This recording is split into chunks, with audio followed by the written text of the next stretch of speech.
I'm going to go ahead with the meeting beginning ritual now. 起立，面向佛堂，参加先鞠躬，一鞠躬，再鞠躬，三鞠躬，参加各位的传世一鞠躬，开班一鞠躬，请坐下。Please be seated. And good morning or afternoon or evening, wherever you happen to be geographically. Welcome to another iteration of the online Tao study group. It's a pleasure to see everyone here, and it's wonderful to be alive and breathing and upright on this gorgeous Sunday. It is a beautiful sunny day in Indianapolis. It's about 68, 69 degrees outside, low humidity, tall grass, little tiny hint of fall weather in the air, the cooling off around us. It's just a spectacular day to be alive and up and around. Interestingly enough, while thinking about being outside in this gorgeous weather,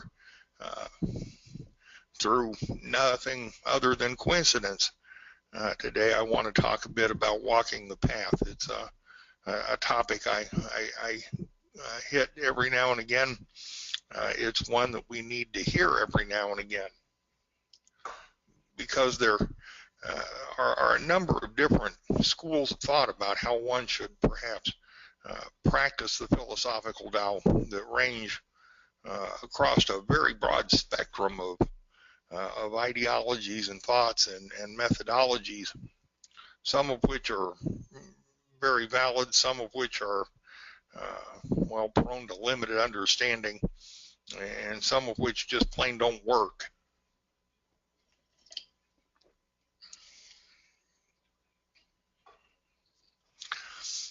So, with a sip of my coffee, one of the huge points we need to keep in mind, and I realize that for an awful lot of you who are dialed into the study group this morning, that I'm euphemistically preaching to the choir here.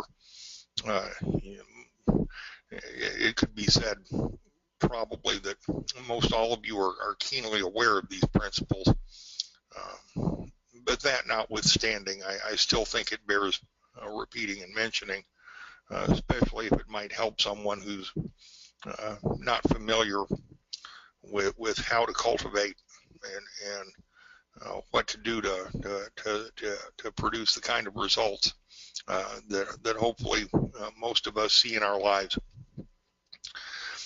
Walking the path of the Tao is more than just a mental state. It's more than just a modicum of study and interpretation and contemplation. That element does exist in walking the Tao path, but it is not the sum and substance of cultivation of the Tao teachings. And I'm to this day never cease to be amazed at the number of people who believe, some of them very sincerely, that the practice of the Tao teachings is simply the adjustment of a state of mind. Nothing could be further from the truth in terms of the practice of the genuine and authentic Tao teachings, but those teachings, as it turns out, despite years of work on Derek's part and my own, are still not widely known in the West. And there are so many other schools of thought that pander to a much more liberal and interestingly interpreted view of cultivating the Tao teachings, that the disinformation drowns out the real information very quickly. Just as there are yin and yang in the universe, on the earth, in our bodies, in everything that exists, there is yin and yang in Tao cultivation. There is the studying, the contemplation, the stillness, the quietness, the lack of motion, if one will. The part of cultivating the teachings where we gain academic understanding, insight, and hopefully some vision and direction into how to manage our lives. But then there's also the component of applying those teachings to our lives and refining the way that we do things to improve our relationships and our lives, generally speaking, so that things get better for us. The purpose behind cultivating the Tao teachings is a more joyous, more peaceful, more harmonious, smoother, easier to get through the day style of living.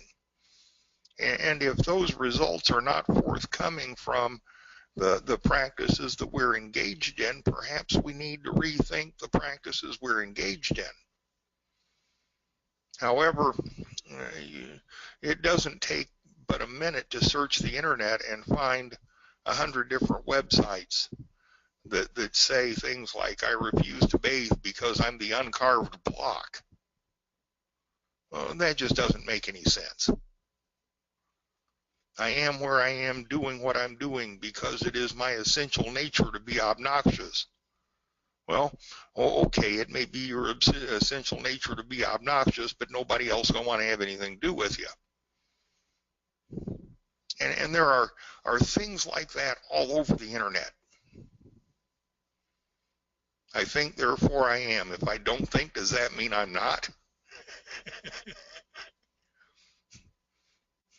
Okay, all right. Very profound and philosophical sounding, but it has no basis in anything even remotely approaching the genuine Tao teachings. The real Tao teachings are teachings in most.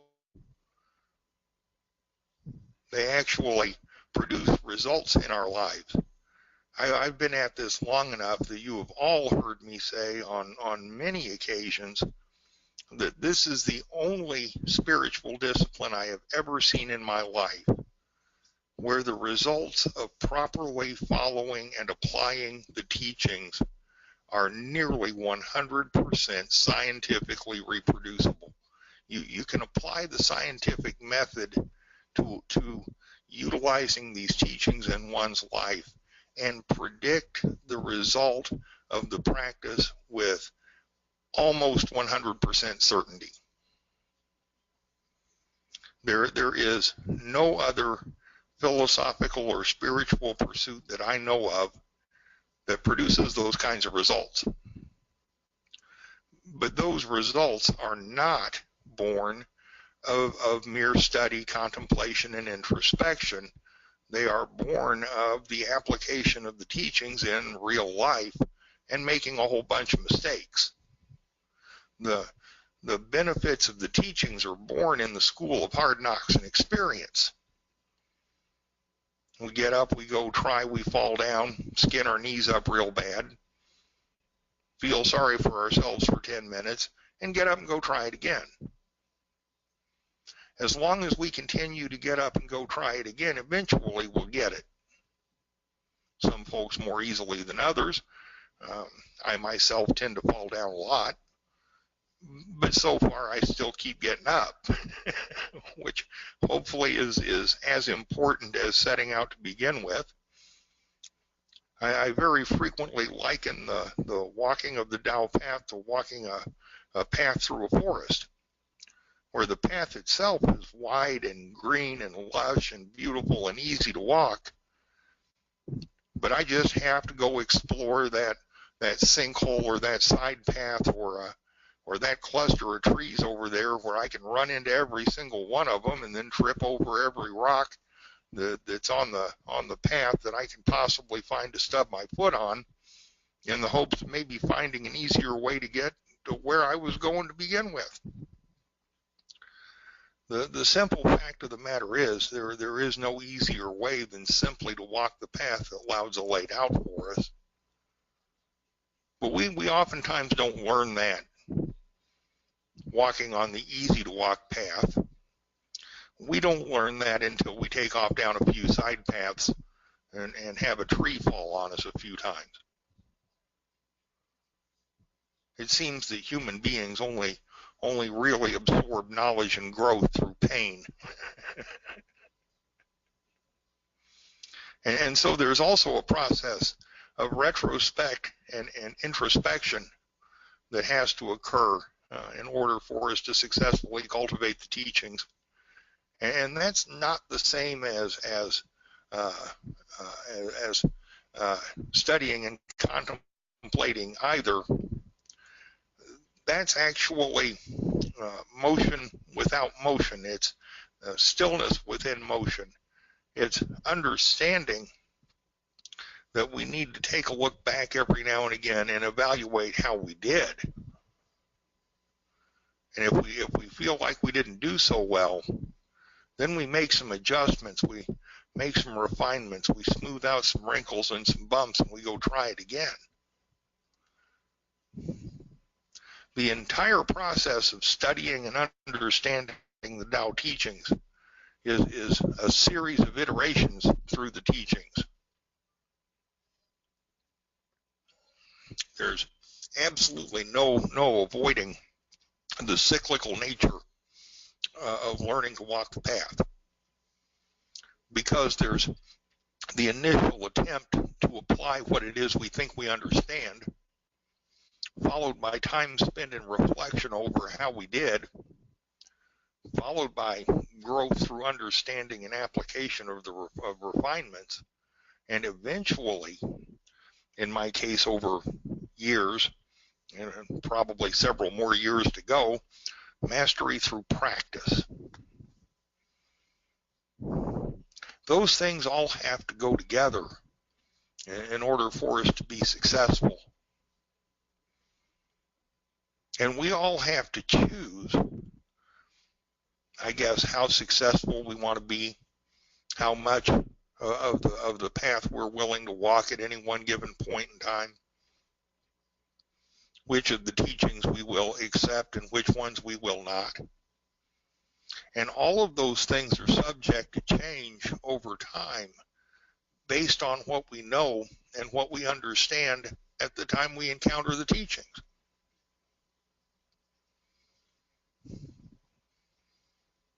When I very first started practicing the Tao teachings, I believed firmly in my heart as a martial sciences practitioner that there were times when physical conflict, when fighting was absolutely necessary. I used to say that if somebody broke into my home and they were trying to hurt my kids or steal my TV set or something, that beating them senseless was an absolutely appropriate thing to do. Over the years, I've learned and understand deeply that if I wind up in a physical confrontation with another human being, I failed to manage that situation successfully way in advance of that physical confrontation ever occurring. But it took me a long time to be able to step away from a fighter's mentality to realize that there was a path, a better path, that didn't necessarily involve fracturing somebody's skull to get my point across. And so now when I talk about fighting, I simply say that I don't. And I don't. I don't fight anymore at all. There's no reason.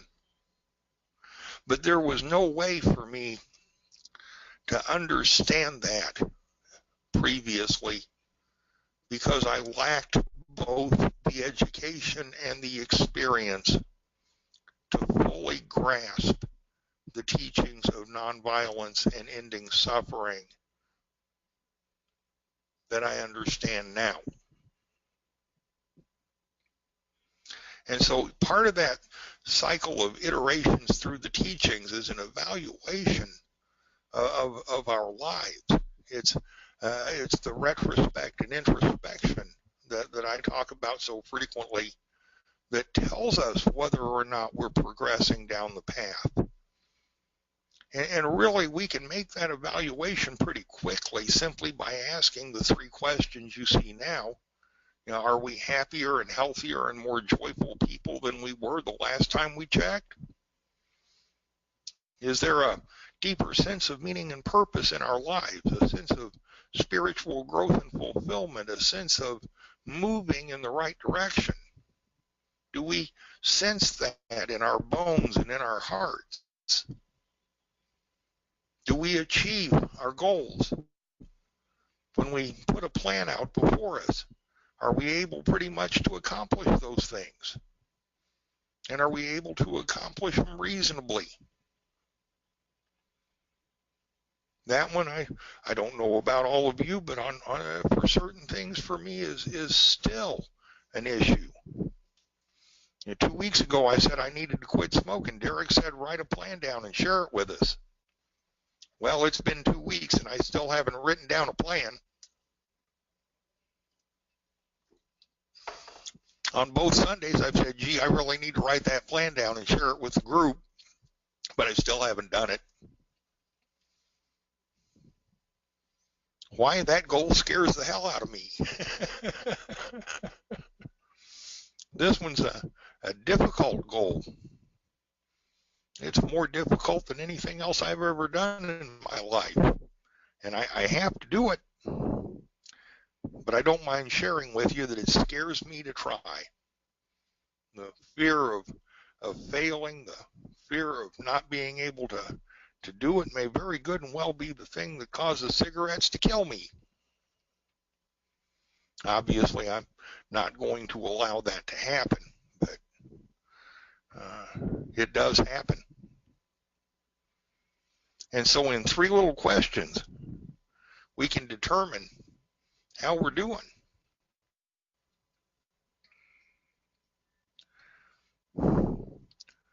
Walking the path is not difficult. It may sound like an onerous, tedious, difficult thing to do as you listen to me speak about doing it. But I've not found a pursuit in my entire life that's been easier, more enjoyable, or much more fun to do, despite the changes and transformations that it's wrought in my life. As it turns out,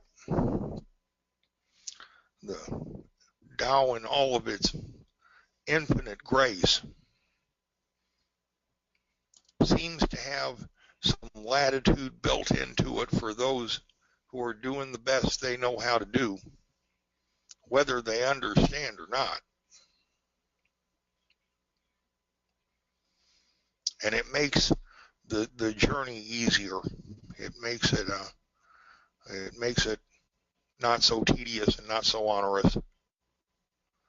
The path truly is wide and lush and green and soft and easy to walk.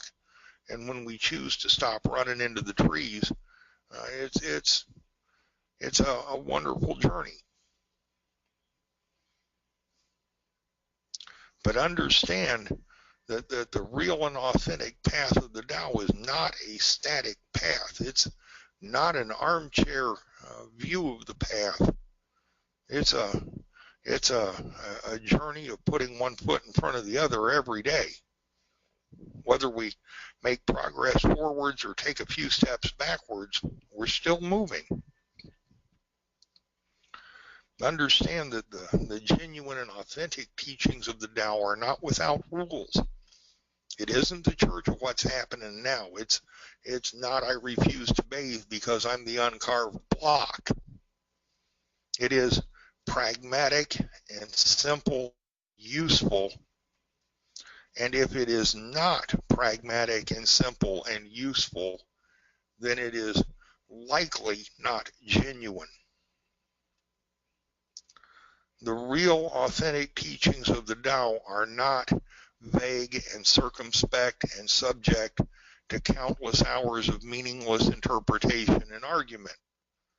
Lao Tzu was direct and to the point and concise and cutting in his clarity and his vision, not unkind or brutal, but very clear. And so to argue over whether or not one is the uncarved block is a waste of time and energy, particularly when it doesn't even say anything about an uncarved block. Understanding comes from the work Derek's done in genuine translation. When one reads an interpretation of an interpretation of an interpretation, gathering real knowledge is very difficult. Once we understand what was really written to begin with, and then we add on to that the oral traditions and the background knowledge that we have access to studying here at the temple, understanding should come much more easily. But anytime somebody starts in on an hour-long dissertation about what this means or that means, or how one can simply be, that likely is not rooted in the reality of the genuine Tao teachings. The transformations wrought by the real Tao teachings are permanent and lasting and radiate from the inside out of an individual and not from the outside in. They are changes that stay with us. Usually not all at once. I don't know anybody who's been instantaneously enlightened and caught up off to heaven. I do know a couple of people that I suspect very strongly are living sages, but even the living sages have their fair share of flaws, and all of them would tell you they're not sages. And that's okay. I understand that. Those changes aren't transitory. They're not temporal in nature. They're actual, real, honest to goodness transformations. I've experienced a number of them. And it's wonderful when it happens. It's wonderful when the light bulb goes on and you're able to say, aha, I finally get that. Sometimes it's a little disappointing to say, well, you know, I thought I had it, but I don't. But eventually you get there. And at least for me, when I do, it's a gratifying experience. But every time I've ever truly understood one aspect of the teachings, it's something that has changed me forever. And the changes are not something that I can willfully undo. Perhaps those few points from this morning will help the folks that hear them to understand better, the way to walk down the path, the way to avoid the pitfalls and side paths and shortcuts that don't go anywhere. And those things are important. And I wish all of you a joyous and wonderful journey down the path to wherever it is we all wind up wandering someday.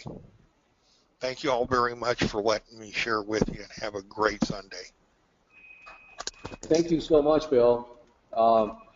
So Bill, no cutting out of audio or video throughout the entire presentation.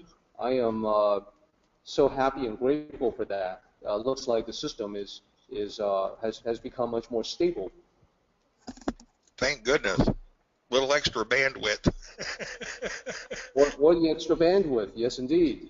I would, and Bill, I would also be mindful to speak from a slight distance from the microphone, because otherwise you will get the cutoffs and the audio pops. What was I having trouble with that this morning? There's just, the usual pops when you speak really close to the microphone. Okay. Otherwise, I think it's just about perfect. Now,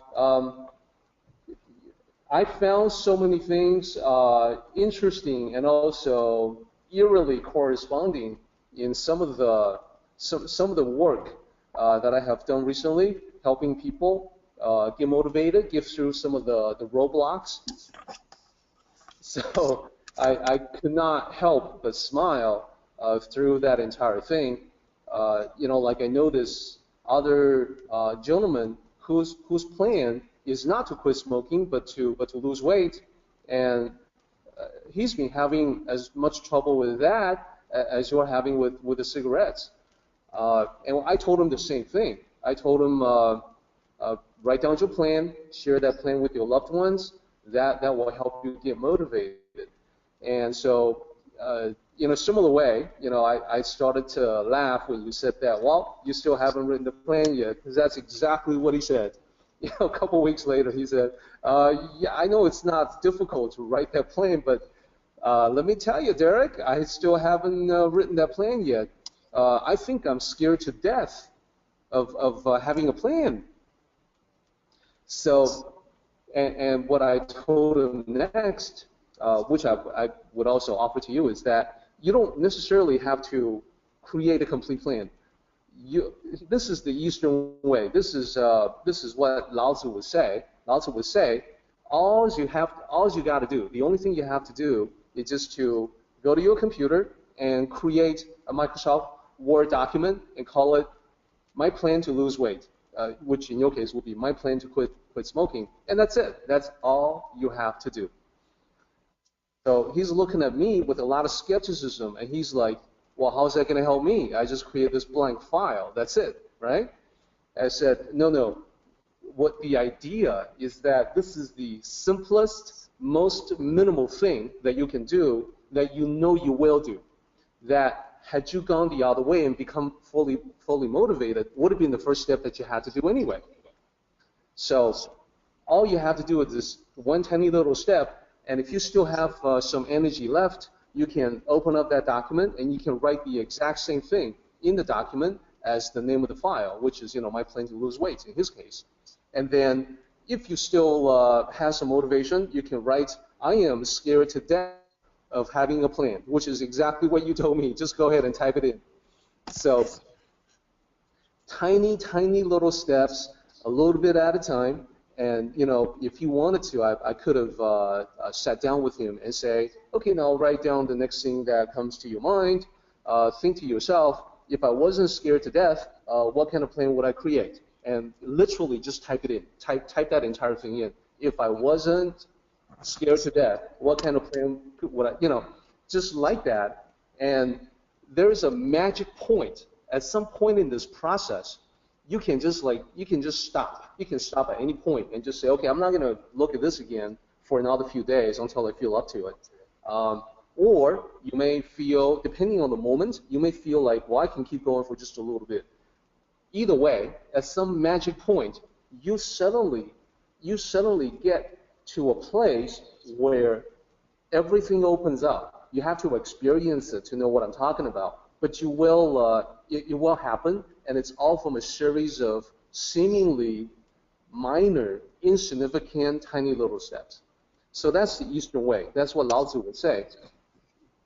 The Western way, for anyone who's listening to this and is interested, the Western way is a lot of psychological research done in institutions of higher learning. These are all backed up with research, peer-reviewed journals, and so forth, and they've been rendered into a form that's very easy to understand. It's a book with a catchy title called 59 Seconds, How to Change Your Life in Less Than a Minute.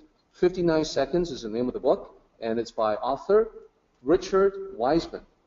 So a very easy read, simple instructions, utilizing all the psychology principles that's been uncovered in the past few decades, very effective.